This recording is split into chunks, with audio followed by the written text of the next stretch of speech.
It is Thursday, the 28th of April, 2022.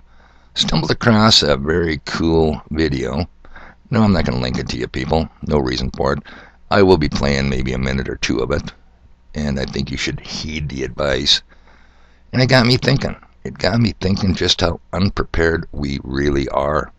It's just like we're in a big field. We're a bunch of goddamn sheep in a big field. The wolves as in plural, many, a multitude of wolves has us surrounded. It's going to be a bloodbath, people. And the damnedest thing is, the average citizen doesn't even see it. They don't even see them circling us. Yeah, so, coming from a previous video I did, the 5 stages of death. First stage being denial.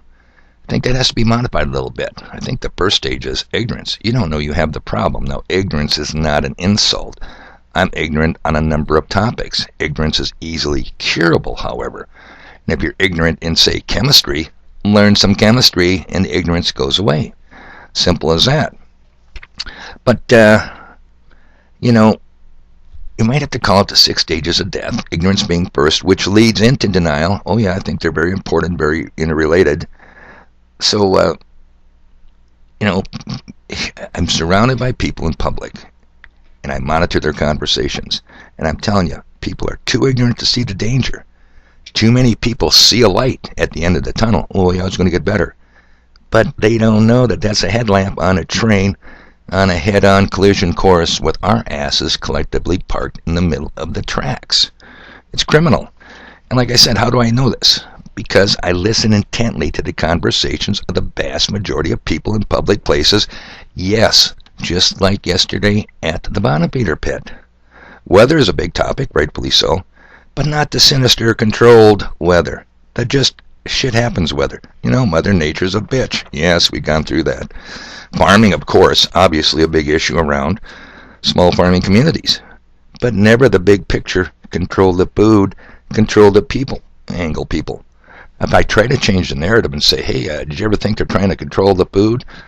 It doesn't take long for the conversation to die and go right back to the, Mother Nature's a bitch. Excuse me. Prices. Oh yeah, they talk about prices. Prices of groceries, gas, the usual suspects. Again, never the big picture. This shit is planned, not accidental.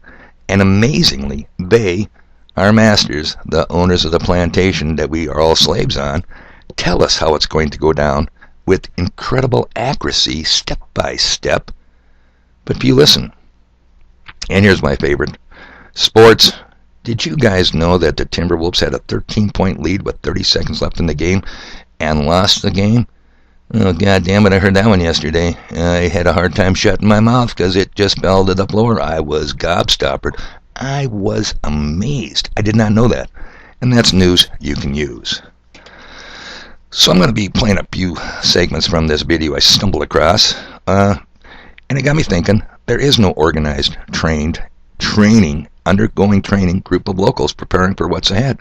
Nothing. And what's ahead, people? I don't give a shit the color of their helmets. I suspect it's going to be the blue UN helmets, and with our bad luck, it's going to be the Nigerian detachment of the UN peacekeeping troops. And what's their motto again? I'm not going to say it. I'm a little gun-shy of YouTube. But I think you guys know it. And apparently nobody remembers Ben Franklin's statement back when they were signing the Constitution. Hey, we better all hang together, people, or certainly we will hang alone. Yeah. Now, how about individuals and families? How many of them are prepared? I will scream this from the wall. If they, and you know who they are, get to your house, it's over, people. Roll over and die. You ain't gonna make it. Grab your AR-15 with your big-ass 30-round magazine. Come up the steps out of your basement. Leave your safe room. Come out of your bedroom. They see you coming, people. They've got you surrounded. They have got ground-penetrating radar technologies. They have got forward-looking infrared. Look into FLIR. Ever go to a dentist's office, people? Gonna get a tooth x-rayed? Your teeth x-rayed? What do they slap on you? A lead apron. And then they leave the room. Do you ever just consider this? Not a conspiracy theory. Would you just consider? Did you ever consider that the reason they banned lead in paint is because they couldn't see through your walls? Because lead is a shield to infrared, ultraviolet light microwave transmissions? Do you ever think, just consider that? It certainly isn't because it does harm. I mean, I will sit here and I will eat a bowl of lead paint chips. Not the tastiest little morsels known on the planet. Not my favorite go-to snack food. And ain't nothing going to happen. It's going to go in one end and it's going to fall out the bottom end. Because it's not soluble in water. Lead does not dissolve. Think again. I mentioned this before. How many billions of wheel weights are on cars balancing the tires, going through the rain, the snow, the slime, and the mud? And where's all the lead pollution, lead contamination? It doesn't exist. The tree huggers have never said, we need to ban lead wheel weights. Come on, people, think. All right. So, to get to your house, you're done. You know that you should be organized, and you need to get them as far away from your home first before they get you. They have staging areas. They have vulnerabilities when they're planning the attack and not executing the attack. That is when you need to get them.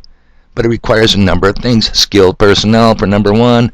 Good communications and intelligence for number two. The list is long here, people.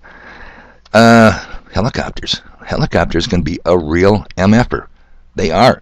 But they have serious vulnerabilities. Do you know what they are? Do you know where the weaknesses are? You know about the 0 to 30 feet rule? And then we have the MRAPs and drones. Boy, these are going to be a bitch. MRAPs, mine-resistant, ambush-protected vehicles. And drones. Any plans? Well, here comes the drones. Here comes the MRAPs. 2 or 3 MRAPs. What are we going to do? I've never heard anybody discuss it. There is no solution. Well, then you die. It's that simple. Now, oh yeah, how many times have I heard this? Big D, you got any idea how many hunters there are in North Dakota and how skilled they are? They can crack off around 600 yards, drop a deer, 1 shot, 1 kill. Yeah, that's great, isn't it? But the problem is, you're not prepared for not hunting deer, but hunting people that are hunting you. You don't train. You don't even know if your toys work in less than desirable conditions. They'll catch you sleeping at 3 a.m. or drunk. And they can get you at 20,000 feet. That's almost 4 miles. What's your range? What's your range with any certain degree of accuracy? I'll bet it ain't even close. So, there you have that. Let's go to this. Keep this a little short here. Just consider a few points. Now, he's going to talk about urban survival. I'm going to tell you something, people.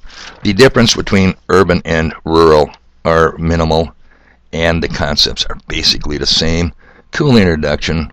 Bear with me. Here we go. Hey, buddy, you okay?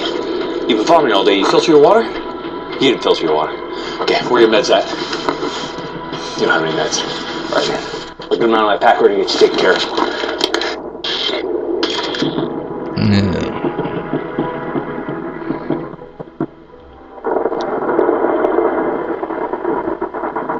Patience, people. It's coming. So the question is, what is my experience with urban survival? Well, I served a long time as a survival, evasion, resistance, and escape instructor in the United States military. I got to teach it, and unfortunately, got to experience it in multiple ways. Both in exercises throughout the United States, both civilian and military, as well as in real life, when I watched the country fall into madness post a natural disaster.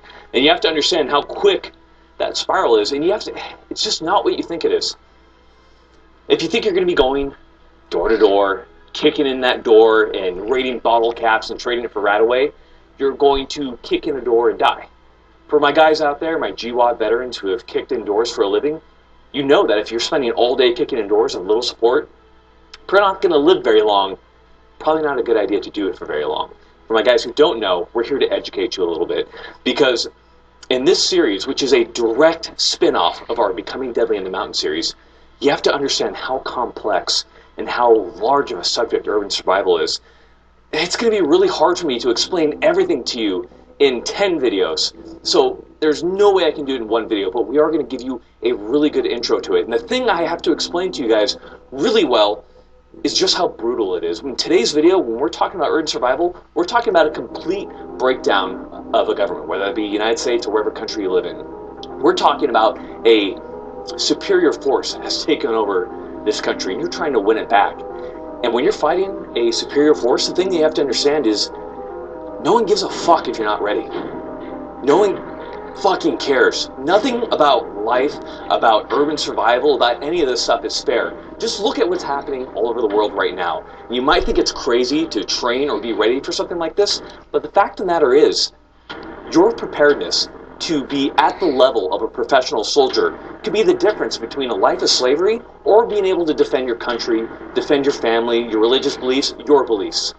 This is serious stuff, guys. So I hope that you guys will join us as we talk today about urban survival. Okay, people, besides your long-range AR-15, I'm making a joke there, or your hunting rifle that you're so damn good with and so proud of, what kind of cool technology do you have? One more little segment here. Make sure that you have enough batteries to sustain you for the duration of whatever you're going to be doing. On the side of the pack right here, in our little Spiritus pouch, we have this thermal device right here. Whether this be used for observation, whether you're doing some type of recon assault, whether you're just fighting, you should have some type of thermal observation device. Again, I know this seems unfair because these are so expensive, but if you look at any of the conflicts going on right now, everybody's using thermal. If you don't have thermal, you're going to die to somebody who does use thermal. Thermal, night vision, those are force multipliers. How's your technology? Well, Jesus Christ, I can't afford to buy thermal sensing imaging devices. No, but you can put hundreds into ETABs, can't you? Yeah, you can piss away a lot of money on traveling to Minneapolis to watch the Minnesota Vikings lose to the Green Bay Packers. So it's all priority, people. What's important? And if survival for you and your family isn't important, I guess I can understand why ignorance is bliss and people are in denial. Gotta take this stuff serious. I'm not a pure porn advocate, but it's later than you think. And good grief, it is too. It's 6:22. I haven't got this thing uploaded yet. I got stuff to do.